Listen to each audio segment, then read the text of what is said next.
Doctor Baba Saheb Ambedkar open university.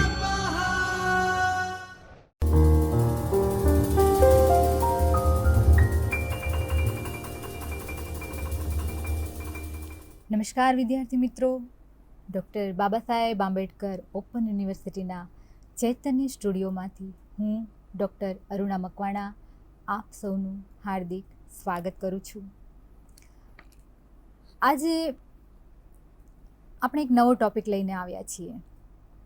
એક મજાનો topic ભણવાના છીએ આપણે, જેના વિશે આપણા મનમાં હંમેશા એક ક્યુરિયોસિટી બની રહે, એના વિશે જાણવાની હંમેશા જિજ્ઞાસા થાય એવો વિષય, એવા લોકો, એમના લોક સાહિત્ય વિશે આપણે વાત કરવાની છે. તમારા MA અભ્યાસક્રમમાં સાહિત્યિક નિબંધ અને લેખન કૌશલ્ય અંતર્ગત એકમ 2 ગુજરાતી આદિવાસી લોક સાહિત્ય એવો એક ટૉપિક આવે છે અને તેના વિશે આપણે આજે વાત કરીશું. વાત કરવી છે આપણે ભોળપણની. ભોળપણ એક એવું તત્વ જે આપણને બધાને સ્પર્શી જાય, આપણે બધાને અંદરથી ગમે, સ્પર્શી જાય. અને આજે આપણે એવા જ ભોળા લોકોની વાત કરવા જઈ રહ્યા છીએ, જેઓ શ્રદ્ધાથી ભરેલા છે, વિશ્વાસ એમની રગે રગમાં દોડે છે. તેઓ પ્રકૃતિમાં પણ ઈશ્વરના દર્શન કરે છે. જીવનની નાની નાની બાબતોમાં ઉત્સવ મનાવી અને આનંદ લેવાનું તેઓ ચૂકતા નથી. આધુનિકતાની વાતો તો આપણે આજે કરીએ, પણ તેઓમાં તો સદીઓથી આધુનિક જીવનશૈલીની છાંટ એમનામાં જોવા મળે છે. એમના જીવન, સંસ્કૃતિ, ઉત્સવો અને એને મનાવવાની, એને ઉજવવાની રીતો પણ અનોખી હોય છે. આપણા બધા વચ્ચે તેમની એક અલગ અને આગવી ઓળખ છે, અને એ છે આપણા આદિવાસી. આજે આપણે આવા જ આદિવાસી વિશે વાત કરીએ, જોઈએ. આપણે જોઈએ કે આદિવાસી કોણ છે. જ્યારે આપણે આદિવાસી વિશે વાત કરીએ તો પહેલાં તો એ જાણવું જોઈએ કે આદિવાસી કોણ છે. આદિવાસીઓ એ ભારતના મૂળ નિવાસીઓ છે. આદિકાળથી તેઓ ભારતમાં રહેતા હોવાથી તેમને આપણે આદિવાસી તરીકે ઓળખીએ છીએ. આપણા પ્રાચીન ગ્રંથોમાં પણ આ આદિવાસીઓનો ઉલ્લેખ જોવા મળે છે. આમ જોઈએ તો ભારતમાં અનેક મહાન સમ્રાટ રાજાઓ થઈ ગયા જે આદિવાસીઓ જ હતા, જેમ કે વૃત્તાસુર, બાણાસુર, મહાસુર, ગયાસુર, નાગાસુર, હિરણ્યકશ્યપ, બલિરાજા આ વગેરે આદિવાસીના મહાન સમ્રાટો હતા. આ માનવ સમાજનો એક વિશિષ્ટ આદિમ વર્ગ છે. તે જંગલો, પહાડો અને પ્રકૃતિમાં રહેનાર એક અલગ જ વિશિષ્ટ વર્ગ છે. તેઓ તેમના પહેરવેશ, રીત રિવાજો, રહેણી કરણી, ખોરાક, ભાષા આ બધી જ બાબતોમાં અલગ તરી આવે છે. આપણે તેમને જાણવા હોય તો તેમની આ અનોખી સંસ્કૃતિ દ્વારા એમને ઓળખી શકીએ. પાશ્ચાત્ય વિદ્વાનો પણ તેમના વિશે કેટલીક માહિતી આપે છે. જુઓ, પેલા રિવર્સ નામના એક પાશ્ચાત્ય સાહિત્યકાર છે. એ શું કહે છે? એ કહે છે, यह एक साधारण प्रकार का सामाजिक समूह है जिसके सदस्य एक सामान्य बोली का प्रयोग करते हैं तथा सामान्य उद्देश्य के लिए सम्मिलित रूप से कार्य करते हैं. આવું આપણા રિવર્સ કહે છે. એ પછી આપણે જોઈએ નાલંદા વિશાલ શબ્દસાગરની ના મત પ્રમાણે જોઈએ તો એ એવું કહે છે कि ऐसे निवासी जो किसी क्षेत्र के मूल निवासी हो और ऐसे निवासी जो प्राचीनतम निवासी हो. તો જે પ્રાચીન છે, બહુ જૂના ભારતમાં આદિકાળથી રહે છે, એ લોકોને આદિવાસી કહેવાય છે. આવા લોકો જે જંગલોમાં રહે છે, પ્રકૃતિની પૂજા કરે છે, આ લોકોને આદિવાસી કહેવાય. તો આદિવાસી કોણ છે એના વિશે આપણે જોયું કે આદિવાસી કોને કહેવાય. જે આદિકાળથી રહે છે અહીં પૃથ્વી પર, સૃષ્ટિ પર, એને આદિવાસી કહેવાય. એ પછી આપણે આદિવાસીની સમજ મેળવી કે આદિવાસી કોને કહેવાય. તો હવે આદિવાસી લોક સાહિત્ય કોને કહેવાય એના વિશેનો આપણે પરિચય મેળવીશું. ગુજરાતી લોક સાહિત્યમાં આદિવાસી લોક સાહિત્યની પણ એક આગવી ઓળખ છે, જેમાં ઝવેરચંદ મેઘાણી લોક સાહિત્ય વિશે કહે છે કે લોક સાહિત્ય એ બોલાતી જનવાણીનો નિચોડ છે. સાહિત્ય વાણીને વારંવાર એ લોકવાણીએ પોતાના મેઘજળ પીવડાવી અને વહેતી રાખી છે. તો ઉમાશંકર જોશી શૈલી અને સ્વરૂપમાં એવું નોંધે છે કે લોક સાહિત્ય એટલે લોકજીભે રમતું, લોકકંઠે ગવાતું લોક સાહિત્ય. આમ લોક સાહિત્ય એ મૌખિક પરંપરાનું સાહિત્ય છે, જે કથ્ય અને ગેય સ્વરૂપે પ્રગટ થતું રહે છે. ટૂંકમાં જે લોક સાહિત્ય છે એ ગવાતું રહ્યું છે સદીઓથી. આપણા લોકો જે તળપદી ભાષામાં એમની લોકબોલીઓમાં જે ગાતા રહ્યા છે એ બધું લોક સાહિત્ય છે. એવી રીતે આદિવાસીઓનું પણ અલગ પોતાનું લોક સાહિત્ય છે, આદિવાસી લોક સાહિત્ય. એ સિવાય આપણે જોઈએ કે આદિવાસીનો અર્થ, એનો પર્યાય, એનું મૂળ શું છે. આદિવાસી લોક સાહિત્યના મૂળમાં આમ જોઈએ તો ટ્રાઇબલ ફોક લિટરેચર છે. અંગ્રેજીમાં ટ્રાઇબલ એવા પર્યાયનો પ્રથમ પ્રયોગ 13મી સદીમાં મિડલ ઇંગ્લિશ લિટરેચરમાં થયો હતો અને તેનો સંબંધ ઇઝરાયેલની 12 જાતિઓ સાથે છે, જે આદિજાતિઓ છે એની સાથે. ટ્રાઇબલ એ શબ્દનું મૂળ આમ જોઈએ તો ફ્રેન્ચ શબ્દ ટ્રીબુમાં છે, જે લેટિન શબ્દ ટ્રાઇબસમાંથી આવ્યો. લેટિન ટ્રાઇબસ એ ટ્રાઇબનું મૂળ ટ્રી છે. ટ્રીમાંથી થ્રી થયું, એટલે કે મૂળ એના 3 વિભાગો, કે મૂળ આદિવાસી, આર્યીકૃત અને આધુનિક, એમ 3 ભાગો.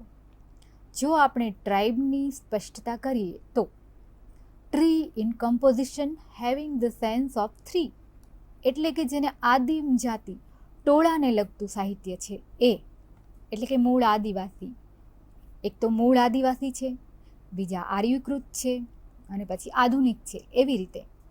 આવી રીતે આદિવાસીનો અર્થ અને પર્યાય આપણને પુસ્તકોમાં જોવા મળે છે.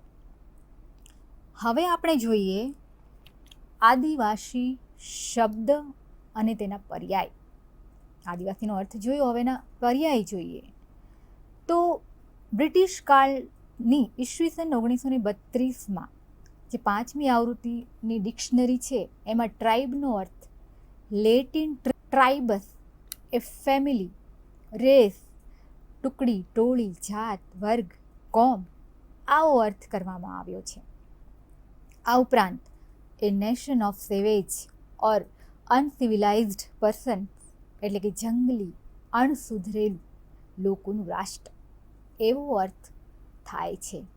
તો આવા ઘણા બધા અર્થો આપણને જોવા મળે છે. તો આપણા બંધારણમાં પણ અનુસૂચિત જનજાતિ એવો એમના માટે શબ્દ પ્રયોગ કરવામાં આવ્યો. હવે આપણે જોઈએ કે આદિવાસી સાહિત્ય કોને કહેવાય. આદિવાસી સાહિત્ય વિશે આમ તો 2 મત પ્રવર્તમાન છે, 2 મત. હિન્દી સાહિત્યમાં જોઈએ તો તેને આવી રીતે પરિભાષિત કરવામાં આવ્યું છે. आदिवासियों द्वारा आदिवासी जीवन पर आधारित साहित्य को ही आदिवासी साहित्य कहा जाता है. इसमें अनुभूति की प्राधान्यता को महत्व दिया है. तो बीजो एक मत एवो पण छे कि आदिवासी जीवन पर आधारित गैर आदिवासियों द्वारा लिखित साहित्य को सहानुभूति वाला साहित्य कहा जाता है. तो टूंकमां कहेवानो मतलब एमनो एवो थाय કે જે આદિવાસીઓ દ્વારા લખાયેલ હોય એને જ આદિવાસી સાહિત્ય કહેવાય. પરંતુ પાછળથી એની સર્વવ્યાપક વ્યાખ્યા આપણને જોવા મળે. સર્વ સામાન્ય વ્યાપક વ્યાખ્યા આપણે જોઈએ તો આદિવાસીઓની વ્યથા, એની વેદના, આનંદ, ઉત્સવ, અનુભવ, સંસ્કૃતિ વગેરે જેમાં પ્રગટ થાય છે તેને આદિવાસી સાહિત્ય આપણે કહી શકાય. જેમાં આદિવાસીઓના રીત રિવાજો હોય, પરંપરા હોય, તેમની ધાર્મિક પરંપરાઓ હોય, તેમના વિધિ વિધાનો હોય, માન્યતાઓ, ઈશ્વર વિશેની માન્યતાઓ, તેમના સંસ્કારો હોય, તેમના આનંદ ઉત્સવો, આ બધાનું જેમાં આલેખન થતું હોય તેને આદિવાસી સાહિત્ય કહેવાય. આ સર્વવ્યાપક અને સર્વ સામાન્ય વ્યાખ્યા છે જે માન્ય છે. હવે આપણે જોઈએ કે ભારતના આદિવાસી ડૉક્ટર BS ગુહાના મત પ્રમાણે ભારતના આદિવાસીઓને આપણે 3 વિભાગમાં વહેંચી શકાય. એમાં પહેલો વિભાગ છે ઈશાન પ્રદેશોના આદિવાસીઓ, બીજો વિભાગ છે ભારતના મધ્ય ભાગના આદિવાસીઓ, ત્રીજો છે જે દક્ષિણના આદિવાસીઓ છે. આવી રીતે ભારતના આદિવાસીઓમાં મુખ્યત્વે 3 પ્રકારના જાતિ તત્વો પણ જોવા મળે છે. કયા? તો કે મોંગોલિયન, આદિ એસ્ટ્રેલાઇડ, નિગ્રો, જે ગુજરાતમાં જોવા મળે છે અને દુબળા કહેવામાં આવે છે, એ નિગ્રો છે. આવી રીતે ભારતના આદિવાસીઓના આટલા વિભાગો આપણે જોયા કે આવા આદિવાસીઓના વિભાગો જોવા મળે છે ભારતમાં. ભારતની જ્યારે આપણે વાત કરી, હવે આપણે વાત કરીએ ગુજરાતના આદિવાસીઓ. ગુજરાતના આદિવાસીઓમાં મધ્ય ભાગના આદિવાસીઓના વિભાગમાં એ આવે છે. આપણે જેમ ભારતમાં જોઈ ગયા ને કે મધ્ય ભાગના આદિવાસીઓ, દક્ષિણના આદિવાસીઓ, તો જે મધ્ય ભાગના જે આદિવાસીઓ છે તે ગુજરાતના આદિવાસીમાં એ વિભાગના આદિવાસીઓ આવે. તેમાં મુખ્યત્વે એસ્ટ્રેલોઇડ જાતિ તત્વ જોવા મળે છે. એમાં સૌથી વધારે વસ્તી ધરાવતા ભીલ છે. ભીલ આદિવાસીઓનો ઉલ્લેખ રામાયણ, મહાભારતના ગ્રંથોમાં પણ આપણને જોવા મળ્યો છે, જે ભરૂચમાં, ડાંગમાં, સુરત જિલ્લામાં, સાબરકાંઠા, બનાસકાંઠા, નર્મદા અને ડાંગ જિલ્લામાં વસેલા જોવા મળે છે. તેઓ આર્યો ભારતમાં આવ્યા એ પહેલાં પણ રાજસત્તા ભોગવતા હતા. ગુજરાતમાં 25 જાતિઓ પૈકીની સૌથી મોટી જાતિ એટલે ભીલ. તેમની અનેક પેટા જાતિઓ પણ, જેમાં ભીલાલા, નાવડી, ઢોલી, રાવળ, વસાવા વગેરે જાતિઓની પેટા જાતિઓ જોવા મળે છે. આ સિવાય બીજી છે પટેલિયા જાતિ. પંચમહાલ જિલ્લામાં રહે છે. પંચમહાલ જિલ્લો આખો આ જાતિથી ત્યાં આ જાતિના લોકો ત્યાં રહેતા જોવા મળે છે. ત્રીજી જાતિ છે રાઠવા. એ ક્યાં જોવા મળે? તો કે વડોદરામાં, પંચમહાલ જિલ્લામાં, ભરૂચમાં પણ રાઠવા જાતિ જોવા મળે. ચોથી જાતિ છે ગામિત. આ બધી આદિવાસીઓની જાતિ છે કે કેવા આદિવાસીઓ આપણા ભારતમાં, આપણા ગુજરાતમાં છે. તો ગામિત એ ક્યાં રહે? તો કે તાપી, ભરૂચ, આ બધા જિલ્લામાં, તાપી અને ભરૂચમાં વધારે જોવા મળે ગામિત. એ સિવાય વરલી નામની, એ સુરત, વલસાડ, ડાંગ ત્યાં જોવા મળે. એ પછી ધાનકા, જો નામ કેવા છે આદિવાસી જાતિઓના નામ, ધાનકા જે વડોદરામાં રહે, પંચમહાલમાં, સુરતમાં, ભરૂચમાં અહીં જોવા મળે છે. એ સિવાય છે ઘોડિયા નામના જે આદિવાસી છે એ તાપીથી વાપી સુધી ફેલાયેલા છે. એ સિવાય આપણે જોઈએ કુંકણા વલસાડ અને ડાંગ જિલ્લામાં જોવા મળે. હળપતિ ભીલ પછીના બીજા ક્રમે આવતી આ જાતિ છે, જે સુરત, વડોદરા, ભરૂચ, ડાંગ જિલ્લામાં આપણને જોવા મળે છે. કોલૈયા અતિ પછાત અને અતિ આદિમ જાતિ, જે મહારાષ્ટ્રમાંથી સ્થળાંતર થઈ અને આપણે ત્યાં આવેલી છે અને તે ડુંગરો, જંગલો અને સપાટ વિસ્તારમાં રહે છે. એ પછી આવે છે પઢાર જાતિ. નળકાંઠાના વિસ્તારમાં સુરેન્દ્રનગર જિલ્લામાં આ વસવાટ કરે છે આ પઢાર જાતિ. પછી છે સીદી. સીદીનો અર્થ થાય છે માસ્ટર, બાદશાહ. આ જાતિને હબસી તરીકે પણ ઓળખવામાં આવે છે અને આ ગીર જંગલની આસપાસ જે જુનાગઢ, રાજકોટ, જામનગર, અમરેલી, સુરેન્દ્રનગર એમ છૂટા છવાયા વિસ્તારમાં રહે છે. તો આવી રીતે આ ગુજરાતમાં આટલી આદિવાસી જાતિઓ આપણને જોવા મળે છે. તમને કદાચ અત્યાર સુધી ખ્યાલ નહીં હોય, પણ હવે આ લેક્ચર સાંભળ્યા પછી મને પૂરો વિશ્વાસ છે કે તમે બધે જ્યાં પણ જાઓ, પ્રવાસ કરવા જાઓ, બીજા જિલ્લામાં જાઓ, ત્યારે તમે જોશો કે ભાઈ આ ગામિત છે, આ રાઠવા છે, આ ધાનકા છે, આ ભીલ છે. એવી રીતે આદિવાસીનું નિરીક્ષણ તમે કરશો. એ પછી આપણે જોઈએ ગુજરાતી આદિવાસી લોક સાહિત્ય. આપણે આદિવાસી વિશે ભણ્યા. આદિવાસી કોને કહેવાય, આદિવાસી લોક સાહિત્ય કોને કહેવાય, ભારતમાં કેવા કેવા આદિવાસીઓ રહે છે, ગુજરાતમાં કેવા કેવા આદિવાસીઓ રહે છે. હવે આપણે જે મૂળ મુદ્દાની વાત કરવાની છે કે ગુજરાતી આદિવાસી લોક સાહિત્ય. હવે શરૂઆત જોઈએ.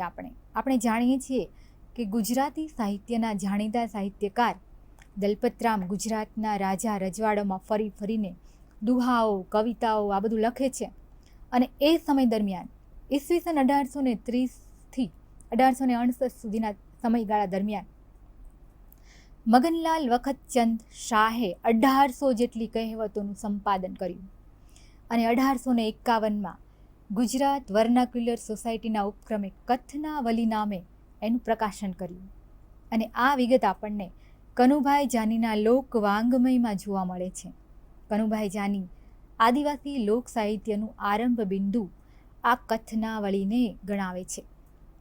1924માં ઉત્તર વિભાગના ઇન્સ્પેક્ટર તરફથી કાળી પરજ એટલે કે ચૌધરી નામના જે ચૌધરી સમાજ છે એનો કાળી પરજ લોકોની માતૃભાષાનો સંવાદ ગુજરાત શાળાપત્રમાં પ્રકાશિત થાય છે. એમનો વડોદરાના ગાયકવાડ સ્ટેટના શિક્ષણાધિકારી પ્રેમાનંદ ધોળીદાસ પટેલ દક્ષિણ ગુજરાતના નવસારી પ્રાંતના આદિવાસીઓના લોકગીતો, લોકકથાઓ, રમતગમતો, કહેવતો, ઉખાણા વગેરે સંપાદિત કરીને નવસારી પ્રાંતની કાળી પરજ એવા નામથી 1901માં એ પ્રકાશિત કરે છે. 1944માં ગુજરાતના પંચમહાલ જિલ્લાના ભીલ પાંડુરંગ ગોવિંદ વણકર આપે છે આવું એક પુસ્તક. 19મી સદીના અંતિમ દાયકામાં ગુજરાતી આદિવાસી કંઠ પરંપરાના સાહિત્યને લિખિત રૂપ આપવાનું શરૂ થયું. આ બધું કંઠસ્થ હતું. પછી ધીમે ધીમે એને લિખિત સ્વરૂપ આપવાનું શરૂ થયું કે ભાઈ આપણી સંસ્કૃતિ, આપણો વારસો એને જાળવી રાખવું જોઈએ. અને પછી એને સાહિત્યના લિખિત સ્વરૂપમાં ઢાળવાના પ્રયાસો થવા માંડ્યા. ગુજરાત સરકાર દ્વારા સ્થપાયેલી ગુજરાત લોક સાહિત્ય સમિતિના પ્રથમ અધ્યક્ષ ઉમાશંકર જોશી થયા. અને તેમની સાથે મધુભાઈ પટેલ, પુષ્કર ચંદરવાકર, સુધા દેસાઈ, મંજુલાલ મજમુદાર, લાલચંદ દુળાભાઈ, નીનામા, ધૂમકેતુ, કનૈયાલાલ મુનશી, બચુભાઈ રાવત, મનુભાઈ જોધાણી, દુલાભાઈ કાગ, મેરુભાઈ ગઢવી, ચંદ્રકાંત વાઘેલા, પ્રહલાદભાઈ પરીખ, હરિવલ્લભ ભાયાણી, દુલેરાય કારાણી, ચિમન ભટ્ટ, પીસી પરીખ, દોલતભાઈ ભટ્ટ, ગોરધનભાઈ પટેલ વગેરે સંપાદકોએ આદિવાસી કંઠ પરંપરાની જે રચનાઓ હતી કે ગાયને ચાલી આવતી હતી બધી, એ બધાનું દસ્તાવેજીકરણ કર્યું અને ગુજરાતી લોક સાહિત્ય માળાના 14 મણકા રૂપે એને લિખિત સ્વરૂપમાં આપ્યું, જેમાં આદિવાસી લોકગીતો અને લોકકથાઓ પ્રાપ્ત થાય છે. મધુભાઈ પટેલ આદિવાસીઓના રીત રિવાજો, તેમની જીવનશૈલી અને એમને જાણી એમનું સાહિત્ય એકઠું કરી રહ્યા હતા. તેમને આબાવાણી આપે છે. જુઓ, આબ એટલે પાણી, આબાવાણી મતલબ આબ એટલે પાણી, પાણીની વાણી, દરિયાના પાણીની વાણી એટલે કે દરિયામાં જે ખલાસીઓ છે કે જે ખારવાઓ છે એ લોકો જે ગીતો ગાય છે, જે લોકકથાઓ કહે છે, એ લોકગીતો જે ગાય છે એમને આદિવાસીઓના ખારવા ગીતો, એનું આખું ગીતો આપે છે. છેલિયા ગીતો, માછીમારના લગ્ન ગીતો, ભરવાડની લાવણી, લાવણી એટલે રાગ, તાલ, છંદ. મહારાષ્ટ્રમાં આ લાવણી ખૂબ જ પ્રચલિત છે. અહીં સુરત જિલ્લાના ભરવાડ કોમની લાવણીની વાત કરી છે. આવા લાવણીમાં લોકકથા કે અન્ય પ્રસંગોનું વર્ણન આવતું હોય છે. ભરવાડ કોમને લાવણી ખૂબ પ્રિય હોય છે. એટલા માટે તેઓ હરતા ફરતા, સીમમાં બકરા ચારતા, કોઈ જોડે તકરાર થતા સામસામી લાવણી ગાઈને અંતરનો ઉભરો આમ ઠાલવતા જોવા મળે છે. એક ઉદાહરણ જોઈએ આપણે, મજા આવશે. ઠેકો દેજે ઠેકાણે જેમ પીપુડીના બોલ, વગાડતો હોય વગાડ દીકાર, ભાંગશે તારા ઢોલ. જો આ એક લાવણી સ્વરૂપ લાવણીમાં એ રીતના એમની બોલીમાં એ એકબીજા સાથે કમ્યુનિકેશન વાર્તાલાપ કરે છે. આવી રીતે પ્રત્યેક લાગણીમાં કોઈ મર્મ સૂચક અર્થ છુપાયેલો હોય છે. રાજપીપળા પ્રદેશના લોકગીતો, નૃત્ય ગીતો વગેરે પણ આપે છે તે. 20મી સદીમાં ડૉક્ટર શાંતિભાઈ દેસાઈએ ગુજરાતી આદિવાસી સાહિત્યમાં કેટલાક શાસ્ત્રીય સંપાદનો કર્યા. તેમણે ગુજરાતી ભીલી વાતચીત પુસ્તક આપે છે, જેમાં સાબરકાંઠા જિલ્લાના આદિવાસીઓ એમની બોલી અંગે વાત કરી છે. આ પુસ્તકમાં ગુજરાતી ભીલી ગરાસિયા બોલીમાં રોજિંદી વાતચીતમાં વપરાતા 460 ટૂંકા વિધાનોને મૂળ બોલીમાં એમની સામે શિષ્ટ ગુજરાતી પાઠ એવી રીતે મૂકી આપ્યો છે. મૂળ બોલી અને એની સામે શિષ્ટ ગુજરાતી એનું શું થાય એવી આમ ડિક્શનરી ટાઈપ આખું પુસ્તક એમણે એના અર્થો સહિત આપણને આપ્યું છે. તમે જોજો. આ ઉપરાંત ચૌધરી અને ચૌધરી શબ્દાવલી, સાબરકાંઠાની ભીલી વાર્તાઓ, દક્ષિણ ગુજરાતની કૂંકણી વાર્તાઓ, સંખેડાની નવઘણ કથાઓ વગેરે પણ જોવા મળે છે. પીપળગવાળાએ રાજના લોકગીતો આપ્યા. મેવાસ પાલના આદિવાસી લોક સાહિત્યમાં શંકરભાઈ સોમાભાઈ તડવી અને એમના પત્ની રેવાબેન તડવીએ પણ સારું યોગદાન આપ્યું. જેમાં મેવાસની સંસ્કૃતિ, આદિવાસી કલા વારસો મહત્ત્વના છે. ડાંગ પ્રદેશના ડાંગી ગીતો એવું ઘેલુભાઈ નાયક આપે છે. સાબરકાંઠાના આદિવાસી લોકગીત દિનકરરાય હરિલાલ વોરા આપે છે. ઢોળિયા જાતિના લગ્ન રિવાજો અને ગીતો સોમાભાઈ ડાયાભાઈ પટેલ અને મધુબહેન સોમાભાઈ પટેલ આપે છે. હોળીના ગીતો જયાનંદ જોશી આપે છે. એ સિવાય આપણે સ્પેશિયલ વાત કરવાની છે આજે જે લોક સાહિત્યમાં ખૂબ જ જાણીતું નામ ડૉક્ટર ભગવાનદાસ પટેલ.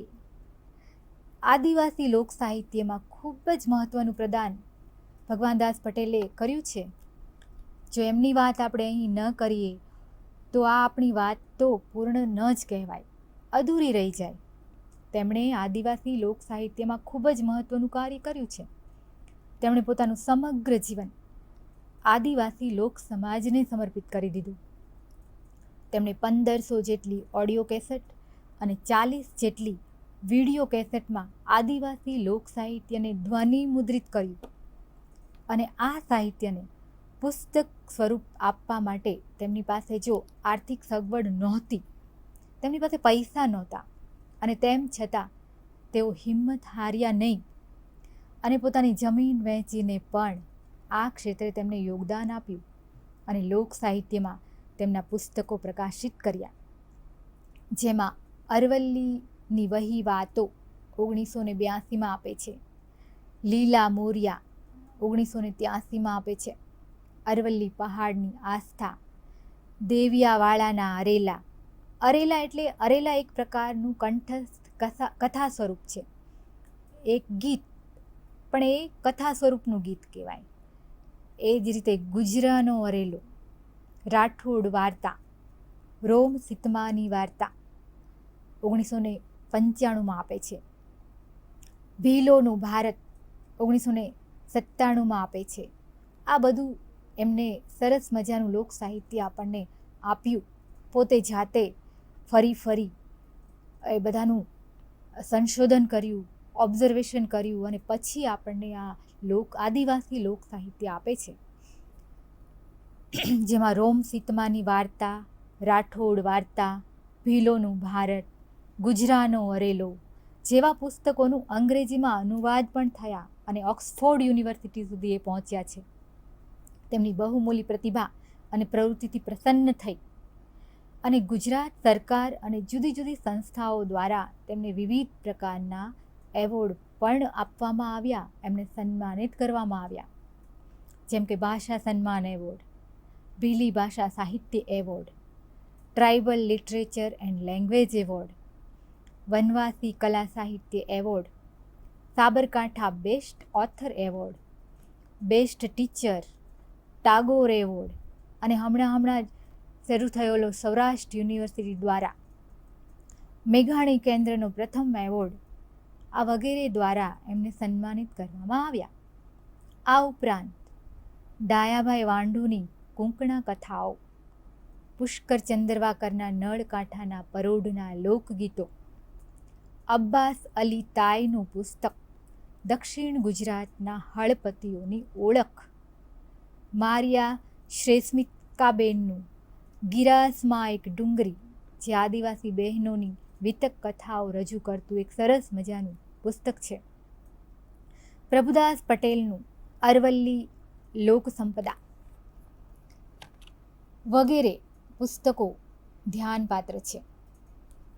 આ ઉપરાંત વિભૂતિભૂષણ બંદોપાધ્યાય અરણ્યક, ફણીશ્વરનાથ રેણુની મહેલા આંચલ, મહાશ્વેતા દેવીનું આલેખન, પન્નાલાલ પટેલની ના છૂટકે, કિશોરસિંહ સોલંકીની અરવલ્લી જેવી નવલકથાઓમાં આદિવાસી સમૂહની વાત જોવા મળે છે. ગુણવંતરાય આચાર્યની દરિયાઈ નવલકથાઓમાં પણ ખારવા સમાજનું ચિત્રણ જોવા મળે છે. હવે આપણે વાત કરીએ આદિવાસી લોક સાહિત્યના સામાયિકો. આદિવાસી લોક સાહિત્ય જે સામાયિકોમાં પ્રગટ થાય છે એ સામાયિકોની આપણે વાત કરીએ. એમાં છે ચિનગારી, જે ગાંધી યુગનું સામાયિક છે.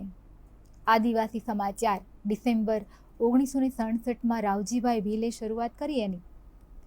ઢોલ, એકલવ્ય 1995માં એકલવ્ય ટ્રસ્ટ દ્વારા શરૂ કરવામાં આવ્યું, જે પાછળથી એકલવ્યની પણછ એ નામે પ્રગટ થયું. આદિલોક 2008માં આવ્યું. લખારા એ પણ એક સામાયિક છે જે તેજગઢથી આદિવાસી અકાદમી, સાહિત્ય અકાદમી દ્વારા પ્રગટ થાય છે, થતું જોવા મળે છે. તો આવા તો ઘણા બધા સામાયિકો જે આદિવાસી સાહિત્યને, લોક સાહિત્યને પ્રગટ કરે છે, જેના દ્વારા આપણને આદિવાસીઓની, એના જીવનની, એની સંસ્કૃતિની એનાથી આપણે પરિચિત થઈએ છીએ. એ પછી આપણે વાત કરવાની છે આદિવાસી જીવનનો પરિચય આપતી કેટલીક મૂવીઝ જોઈએ આપણે. એમાં જોઈએ આપણે બિરસા મુંડા. તમારી પીપીટીની સ્ક્રીન પર જો હું તમને દરેક લેક્ચરમાં મૂવીઝ આપું છું, કેમ કે ફિલ્મો જોવાથી આપણને ઘણી બધી વાતોની ખબર પડે, અથવા તો કોઈને પુસ્તકો વાંચવાનો કંટાળો આવતો હોય, ઘણા વિદ્યાર્થી હોય મારા જેવા, તો એ લોકોને મારી જેમ પિક્ચર જોવાનો, ફિલ્મો જોવાનો બહુ શોખ હોય. તો ફિલ્મો દ્વારા પણ આપણને ઘણા બધા ઇતિહાસ જોવા મળે. તમે બિરસા મુંડા મૂવી જુઓ, ફિલ્મ જુઓ, તો તમને ખ્યાલ આવે કે બિરસા મુંડાનું જીવન કેવું હતું. એ આદિવાસી જનજાતિના ભગવાન તરીકે એ લોકો પૂજે છે. એ પછી છે થંગલાન, એ પછી છે ડાન્સ વિથ વોલ્સ. બહુ જ્યારે આપણે જોઈએ તો આદિવાસી સમાજનું એમાં સંસ્કૃતિની ઝલક આપણને જોવા મળે. એની રહેણી કેરણી, એની ભાષા, એ બધું આપણને જોવા મળે, તો આપણને ખ્યાલ આવે કે આદિવાસીનું જીવન કેવું છે. એ સિવાય છે જય ભીમ. જય ભીમ નામ પરથી એટલા માટે કે ડૉક્ટર બાબા સાહેબ આંબેડકરે જે કાયદાઓ બનાવ્યા, બંધારણ રચ્યું, કાયદા બનાવ્યા આદિવાસીઓ માટેના, સમાજ જીવન માટેના, તો એના પરથી જાણીતા જે અભિનેતા છે સૂર્યા, એણે અભિનય કર્યો છે એમાં, અને એમાં આપણને ખ્યાલ આવે કે આદિવાસીઓનું જીવન કેવું હોય, એમની સાથે કેવા કેવા બનાવો બને, કાયદાનો સહારો કેવી રીતે લઈ શકાય, એનો જાગૃતિનો અભિયાન લઈને આવતો આ અભિનેતા, એનું પિક્ચર જુઓ તો તમને ખ્યાલ આવે. એ પછી છે જોરમ, એ પણ સરસ મજાનું ફિલ્મ છે. એ પછી અવતાર તો બધા જાણે જ છે, અવતાર મૂવી તમે જુઓ તો એમાં પણ આખું આદિવાસીનું, જંગલનું ને આખું સિનારીઓ અલગ જ છે. તો તમને ખબર પડે કે કેવું એમનું જીવન કેવું હોય, એમને રહેતા કેવી રીતે હોય, આ બધું એમની માન્યતાઓ કેવી હોય, આ બધું જોવા મળે.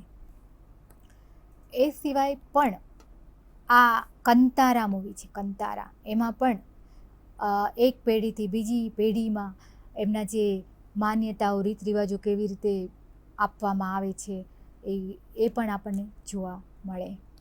RRR એ પણ ખૂબ ફેમસ મૂવી છે. એમાં પણ આદિવાસી સમાજની સમસ્યાઓ આપણને જોવા મળે.